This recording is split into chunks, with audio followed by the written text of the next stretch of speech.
नीलम पक्षी और आग। यह कहानी उस समय की है जब लोग आग को नहीं जानते थे।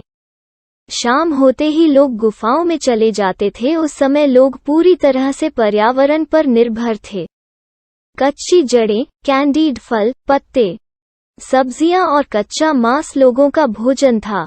असंख्य वृक्षों के कारण शाम ढलने से पहले ही जंगल में अंधेरा छा गया था।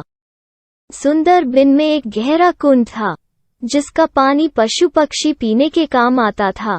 उसी तालाब के किनारे एक पीपल का पेड़ था जिस पर नीलम पक्षी ने अपना घोंसला बनाया था। सभी जानवर एक ही तालाब में पानी पीने आए, इसलिए सभी जानवर नीलम पक्षी के मित्र बन गए। नीलम गौरैया की एक आदत सभी जानवरों को खूब भाती थी। दूसरों की मदद करने की उनकी यही आदत थी। कोई परेशानी होती तो वो तुरंत वहां पहुंच जाती। अगर कोई शिकारी जंगल में आता तो वो उड़ जाता और जोर जोर से चहकती आवाजें उठाता ताकि सभी जानवर समझ सके कि खतरा है और वे अपना बचाव करने लगते हैं। नीलम गौरैया के घोंसले में बहुत अंधेरा था और उसके बच्चे बाहर जाने के लिए अनिच्छुक थे।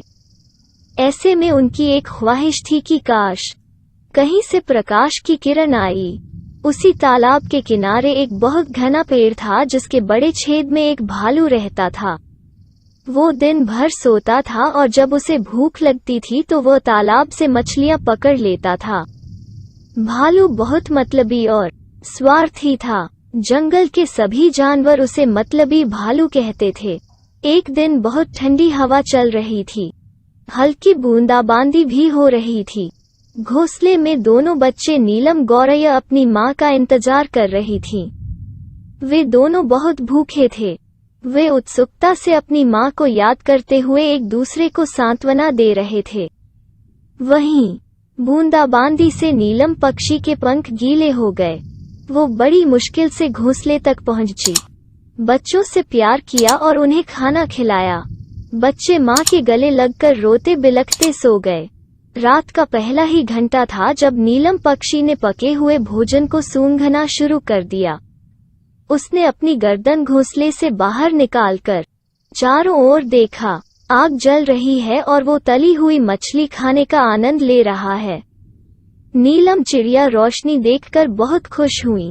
वो भालू के पास आई और उसे प्रकाश और अग्नि से नमस्कार किया और कहा, भैया भालू, तुम्हारे पास बहुत लकड़ी है, एक मुझे भी दे दो। मैं भी अपना घर बतला दूंगा और खाना बनाऊंगा। मत ने चिड़िया को डांटा और भगा दिया। नीलम रात भर सो नहीं पाई। वो सोचती रही कि सारी दुनिया अंधेरे में डूबी है। अगर भालू थोड़ी सी आग दे दे तो लोग ठीक हो सकते हैं। जैसे ही वो सोच रही थी, उसे लगा जैसे कोई सूखे पत्तों पर चल रहा हो।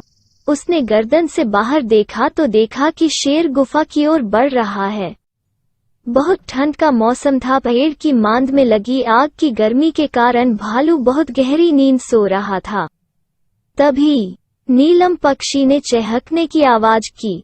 नीलम पक्षी की पुकार सुनकर भालू नींद से जागा। न केवल उसके शोर से भालू जाग गया, बल्कि अन्य जानवर भी जाग गए और नीलम के घोंसले की ओर बढ़ने लगे। इतने सारे जानवरों को देखकर बाघ तुरंत डर गया और भाग गया। सभी जानवरों ने नीलम की प्रशंसा की। जब मतली भालू को सच्चाई का पता चला तो उन्होंने शर्म से सिर झुका लिया। दूसरे दिन उसने नीलम चिड़िया को ढेर सारी लकड़ियां दी और कहा, बहन, माफ कर देना, अगर तुम न होते तो शेर मुझे खा जाता। आज मैं जिंदा हूँ तो तुम्हारी होशियारी की वजह से। यह लकड़ी लो और अपने घर में आग जलाओ और खाना भी बनाओ। और हाँ, नीलम बहन, आपका बहुत बहुत धन्यवाद। नीलम चिड़िया ने कहा, भाई भालो, नहीं धन्यवाद। एक दूसरे की मदद करना ही सच्ची खुशी का राज है। आपको बताना मेरा कर्तव्य था। आपकी सेवा करना मेरे लिए बड़े सम्मान की बात है। भालू बहुत उत्साहित हो गया और उसी दिन से जंगल के सभी जानवरों के साथ घुल मिल जाने लगा और उसने अपने गड्ढे में से कुछ जलती हुई लकड़ी नीलम चिड़िया को दी। नीलम ने सबसे पहले उस लकड़ी से अपने घोंसले में रोशनी की। खाना पकाया और पूरे जंगल और आसपास के जंगलों में भी रोशनी फैला दी जहां रोशनी नहीं थी। प्रेम का प्रकाश, एक दूसरे की सहायता करने का प्रकाश और सद्भाव का प्रकाश।